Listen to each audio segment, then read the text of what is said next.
Lucille Ball was comedy royalty. For 4 decades, she'd been the woman who made America laugh harder than anyone else. But in 1988, sitting across from Johnny Carson, she admitted something she'd never said publicly. She was terrified. Terrified of losing her timing, of the audience realizing she wasn't funny anymore, of becoming irrelevant. Carson stopped the interview cold. No joke, no deflection. Just 2 legends confronting the one thing comedians fear most, that someday the laughter will stop. Studio One in Burbank, California. Summer of 1988. The Tonight Show was in its 26th year, and Johnny Carson had seen everything.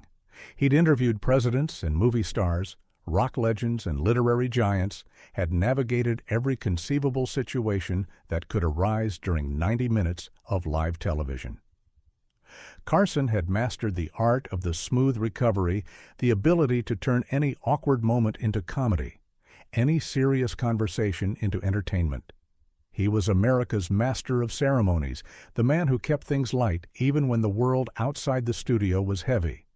But on this particular evening, sitting across from Lucille Ball, Carson would encounter something he couldn't smooth over, couldn't deflect with a joke, couldn't transform into comfortable entertainment.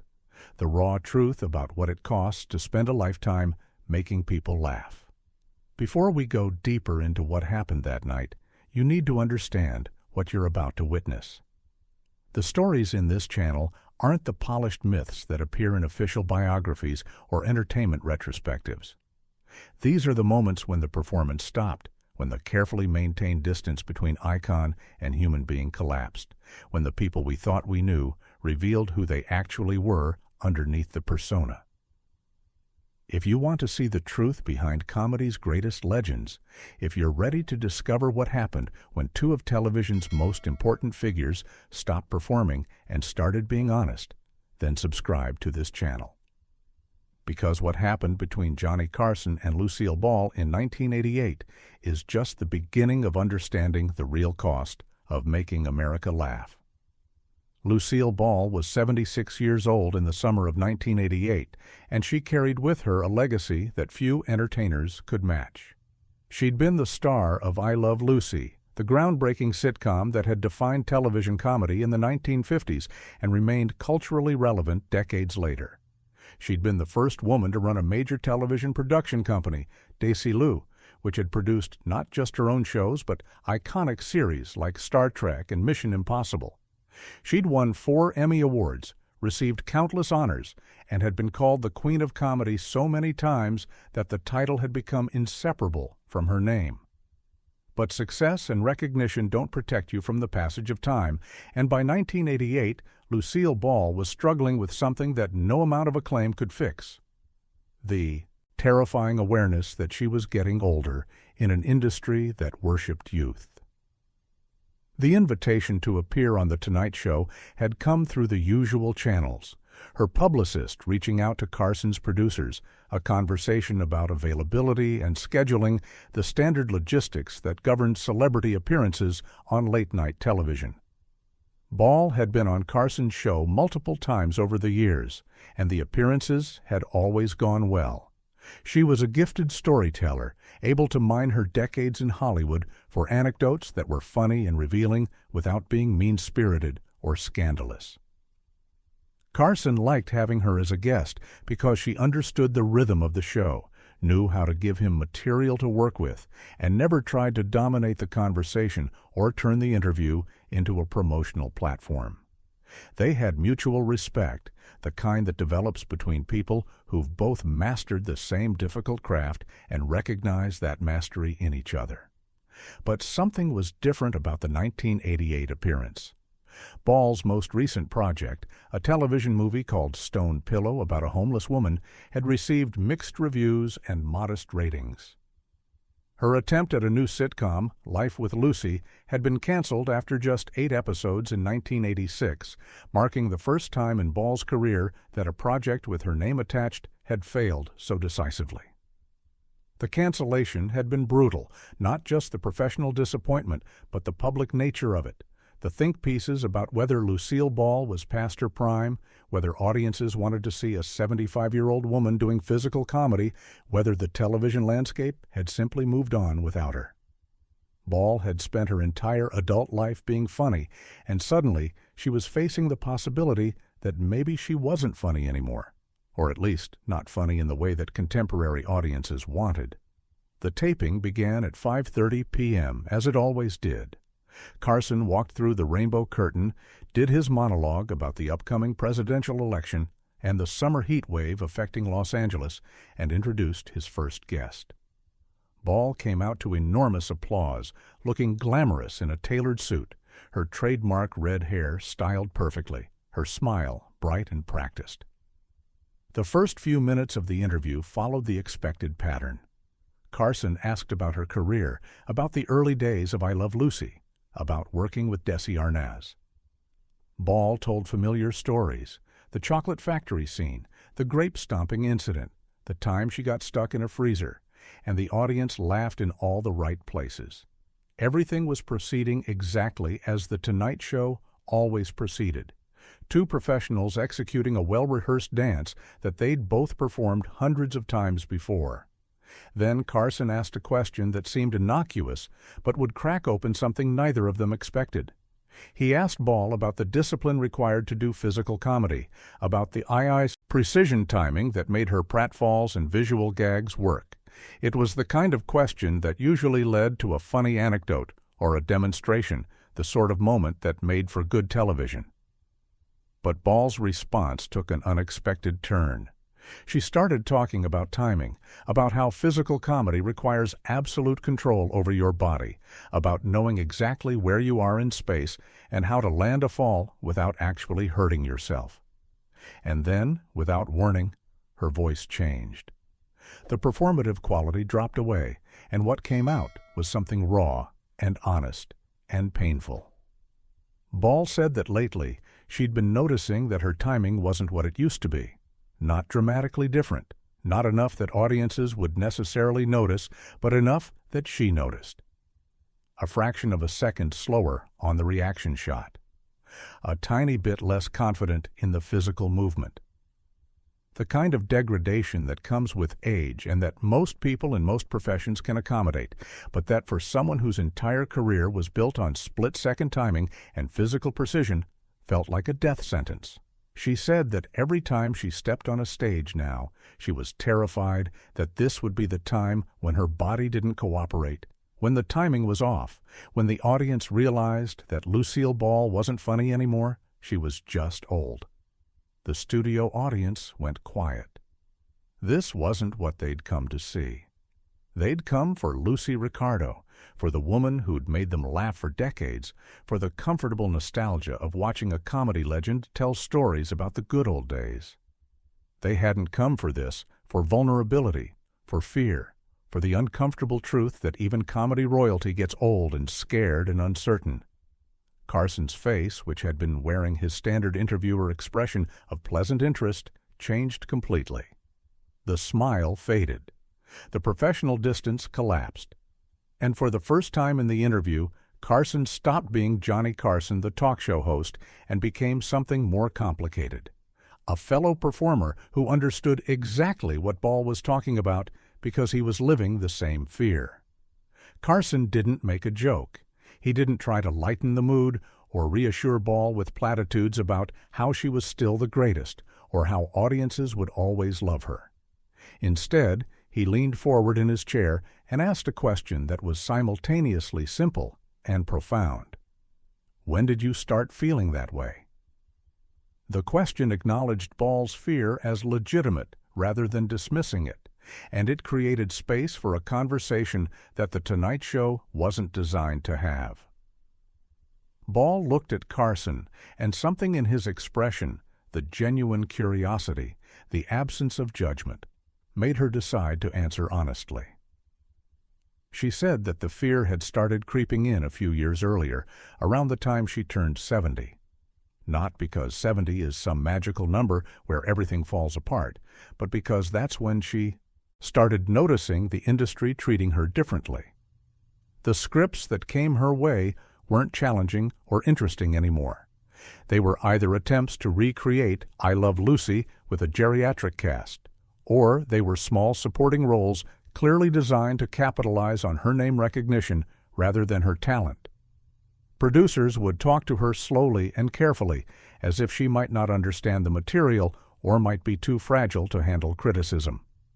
Younger comedians would introduce themselves with reverence, which sounds like a compliment, but actually felt like being placed in a museum, preserved and admired, but no longer relevant to contemporary life.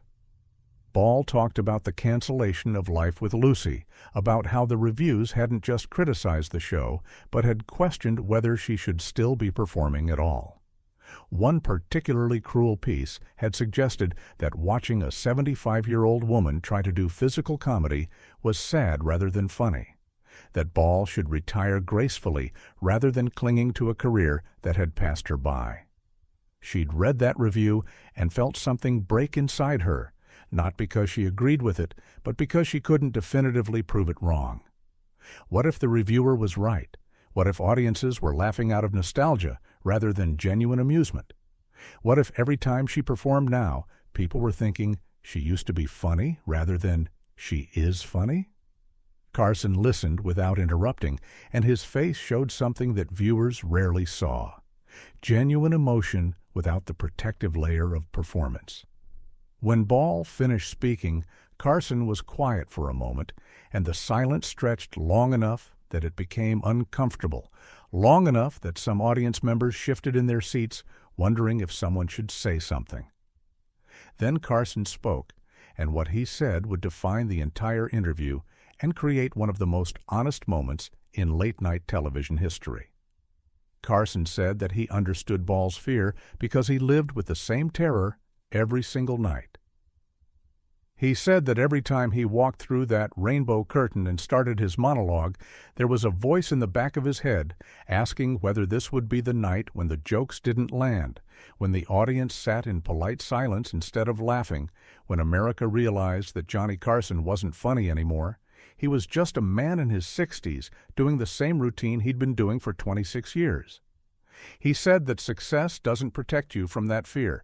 If anything, it makes the fear worse, because the higher you climb, the further you have to fall, and everyone is watching to see when you'll finally lose your grip.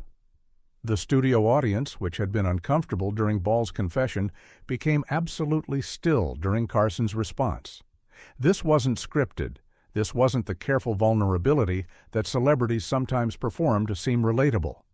This was Johnny Carson, the most successful television host in history, admitting that he was afraid, that despite all his success and all his awards and all his cultural impact, he still questioned whether he was good enough, whether he still had it, whether the laughter was real or just an echo of past glory. The admission was shocking because Carson had spent 26 years maintaining perfect professional distance, never revealing too much, never letting the audience see him sweat.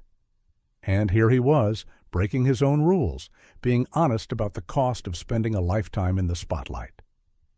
Ball reached across the desk and took Carson's hand, a gesture that was both comforting and surprising. Physical contact between host and guest was unusual on The Tonight Show. Carson maintained a certain formality that didn't include hand-holding or hugging, but Ball either didn't know the unspoken rule or didn't care. She held Carson's hand and said something that would resonate with every performer watching. The day you stop being afraid is the day you should quit, because that's when you've stopped caring enough to worry about whether you're any good. The line was simple but profound, reframing fear not as a weakness or a sign of decline, but as evidence of continued investment in the craft, proof that the work still mattered enough to inspire anxiety. Carson nodded, and for a moment the two of them just sat there, holding hands across the desk, two legends who'd spent their lives making America laugh, finally being honest about what that had cost them. The audience didn't know whether to applaud or stay silent, and the uncertainty created a tension that was uncomfortable, but also electric. This wasn't entertainment in the traditional sense. This was witnessing something real, something important, something that transcended the usual boundaries of late-night television. Ed McMahon, sitting in his announcer chair, looked like he wanted to intervene, but didn't know how. Doc Severinsen had put down his trumpet. The camera operators kept filming because no one had signaled them to cut away, even though this had gone far beyond the usual parameters of a Tonight Show interview. Eventually, Carson pulled his hand back gently and tried to lighten the mood, returning to his role as host and guide. He made a small joke about how the network was probably panicking in the control room, wondering how they were going to edit this into something appropriate for broadcast. Ball laughed, a real laugh that wasn't performative, and the audience laughed too, grateful for the release of tension. But something had shifted fundamentally in the energy of the studio. The interview continued for another few minutes, but the dynamic had changed. Ball and Carson weren't performing anymore, or at least not performing in the way they usually did. They were talking to each other as peers who understood the same fears and challenges, and the audience was witnessing a conversation rather than an entertainment. When the interview segment ended and the show went to commercial, Carson did something unusual. Instead of immediately preparing for the next segment, he stood up and walked around the desk to where Ball was sitting. He leaned down and said something to her that the microphones didn't catch, something private, meant only for her. Ball nodded, and her eyes filled with tears, though she smiled through them. Whatever Carson had said, it had reached her in a way that the public conversation hadn't. When the show came back from commercial, Ball had left the stage, and Carson moved on to his next guest with his usual professional smoothness, as if the previous 20 minutes hadn't happened. The episode aired later that same evening at 11:30 p.m. Pacific Time, and the response was immediate and complicated. Some viewers loved the honest moment between Ball and Carson, calling it brave and refreshing to see celebrities being real about their fears. Others found it uncomfortable and depressing, complaining that they watched The Tonight Show to escape from heavy emotions, not to be confronted with the reality of aging and irrelevance. Television critics were divided. Some praised Carson for creating space for genuine conversation rather than just surface-level entertainment. Others questioned whether the moment was appropriate for late-night television, whether Carson had taken advantage of an elderly woman's vulnerability for ratings. Ball herself never spoke publicly about the interview in detail. In the remaining months of her life, she would die less than a year later, in April 1989. She gave few interviews and made few public appearances. Those who were close to her said that the Tonight Show conversation had been both painful and cathartic, forcing her to articulate fears she'd been carrying silently and finding unexpected solidarity with Carson, who she'd always seen as supremely confident and unshakable. The revelation that Carson struggled with the same doubts and fears had been oddly comforting, proof that these anxieties weren't signs of personal weakness, but rather the natural cost of caring deeply about work that exposes you to constant public judgment. Carson, true to form, never discussed the interview in depth. When asked about memorable moments with guests, he would sometimes mention Ball, but always in the context of her being a great storyteller and a comedy legend, never referencing the specific conversation about fear and aging. But those who worked with Carson said that something changed in him after that interview. He became slightly less guarded in interviews, slightly more willing to acknowledge vulnerability, slightly less committed to maintaining the perfect professional distance that had defined his career. Not dramatically different, Carson was still Carson, but different enough that people who knew him well could see the shift. The lesson of that 1988 interview isn't complicated. It's not about television or comedy or the specific dynamics of celebrity culture. It's simpler and more universal. The things that make us successful don't protect us from fear. Lucille Ball had been comedy royalty for 4 decades, had achieved everything a performer could achieve, and she was still terrified of losing her edge, of becoming irrelevant, of discovering that her best work was behind her. Johnny Carson had been the king of late-night television for over 2 decades, had become one of the most successful broadcasters in history, and he still questioned whether he was good enough every single night. Success and recognition are wonderful, but they don't cure insecurity or fear. If anything, they amplify those feelings, because once you've reached the top, the only direction left is down, and everyone is watching to see when you'll fall. The interview also revealed something important about the relationship between performers and audiences. We want our comedy legends to be consistently funny, reliably entertaining, always on. We don't want to think about the fact that they're aging, struggling, questioning whether they still have value. We want Lucy Ricardo frozen in time, eternally 30-something and getting into hijinks with Ethel. We want Johnny Carson forever in his 40s, delivering perfect monologues with effortless charm. But the people behind those personas are human beings who get older and scared and uncertain, and pretending otherwise does a disservice to both the performers and the audience. The 1988 interview was uncomfortable precisely because it forced viewers to confront the reality that their beloved comedy icons were mortal, fallible, and afraid. In her final months, Ball reportedly watched the tape of that Tonight Show interview several times. Her daughter Lucy said that Ball found something comforting in it, in having a document of that moment when she'd been completely honest about her fears and had been met with understanding rather than judgment. Ball had spent most of her career hiding behind Lucy Ricardo and her other characters, using comedy as both a profession and a defense mechanism. The conversation with Carson was one of the few times she'd dropped that defense completely and shown the frightened, uncertain person underneath. And instead of it destroying her, instead of audiences turning away in horror or pity, she'd found connection and solidarity. Carson had met her vulnerability with his own, and in doing so had created a moment that transcended entertainment and became something more valuable: genuine human connection. Johnny Carson retired from The Tonight Show in 1992, 4 years after his conversation with Lucille Ball. In his final weeks on the show, Carson was asked about his legacy, about how he wanted to be remembered. He gave his usual diplomatic answers about hoping people had enjoyed the show and appreciated the guests. But when pressed about specific moments that mattered to him personally, he mentioned the Ball interview, though he was characteristically vague about what had made it significant. He simply said that sometimes the most important conversations are the ones where you stop performing and start being honest, even if that honesty makes everyone uncomfortable.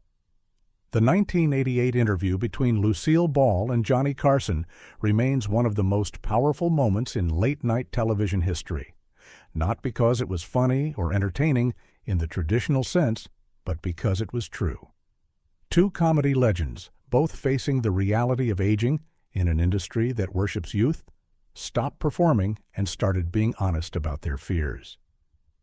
They admitted that success doesn't cure insecurity, that acclaim doesn't protect you from self-doubt, that even comedy royalty gets scared that someday the laughter will stop.